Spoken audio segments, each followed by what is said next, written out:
చాలా మంది ఆత్మీయులు దేవుని చిత్తమెరగని గుడ్డివారు. చాలా మంది మహాభక్తులు, ప్రార్థనా యోధులు, కృపావరములు కలిగిన అభిషక్తులు దేవుని చిత్తమెరగని ఆ సర్కిల్లో వారు గుడ్డివారు. వారు మిగతా అన్ని విషయాలలో కనులు తెరవబడిన వారే గాని దేవుని ఉద్దేశాలను నెరవేర్చడం, దేవుని చిత్తం ఈ భూమి మీద చేయడం విషయంలో మాత్రం గుడ్డివారైపోయారు. అద్భుతాలు, ఆశ్చర్యాలు చేయగలిగిన వాడు మనల్ని దేవుని చిత్తంలో నడుపుతాడని కాదు గ్యారెంటీ.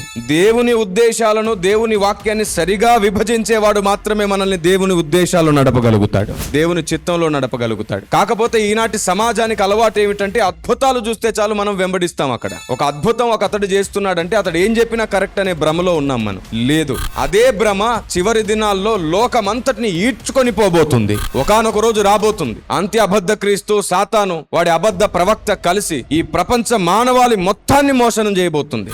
ఏర్పరచబడ్డ వారిని కూడా మోసం చేయబోతున్నాడు. వాడు అద్భుతాలు, ఆశ్చర్యాలు చేయబోతున్నాడు. ఆకాశము నుండి అగ్నిని దింపబోతున్నాడు, వర్షములు కురిపించబోతున్నాడు. ప్రపంచానికి వాడు ఎన్నో రకాల వరాలు ఇవ్వబోతున్నాడు. వాడి మాటలు విని దానికి లోబడి అందరూ అద్భుతం జరిగిన చోట దేవుడు ఉన్నట్లే అనే భ్రమలో వాడు చెప్పిందల్లా చేస్తూ వెళ్ళిపోతారు. దానిని విండికేషన్ సిస్టమ్ అంటారు. అంటే నేను ఈ అద్భుతం చేశాను కాబట్టి దేవుడు నా మాట వింటాడు, నేను చెప్పిందే కరెక్ట్ అని మీరు నమ్మాలి అని వాళ్ళు ఫిక్స్ అవుతారు. కానీ దేవుడు ఒక వ్యక్తిని వాడుకుంటున్నప్పుడు కేవలం అవి మాత్రమే ప్రామాణికం కాదు. ఆయన హృదయము ప్రజలలో పోయబడుతుందంటే అతడు దేవుడు వాడుకునే వ్యక్తి, దేవుడు వాడుకునే పాత్ర. అక్కడ అద్భుతం జరగకపోయినా పర్వాలేదు, అతని హృదయములో ఉన్న దేవుని హృదయం మన హృదయములోనికి రావాలి. అదే గొప్ప అద్భుతం. ఎందుకంటే బాప్తిస్మమిచ్చు యోహాను ఒక్క అద్భుతం కూడా చెయ్యలేదు, కానీ ఏలియా చేశాడు, పౌలు గారు చేశారు. అద్భుతాలు లేవు అని కాదు, అద్భుతాలు ఉన్నాయి. కానీ అద్భుతాలు చేసిన ప్రతి ఒక్కడు చెప్పేది ప్రామాణికమనే భ్రమలో ఉండకుండా వాక్యమును సరిగా విభజించు చోట మాత్రమే దేవుని ఉద్దేశములు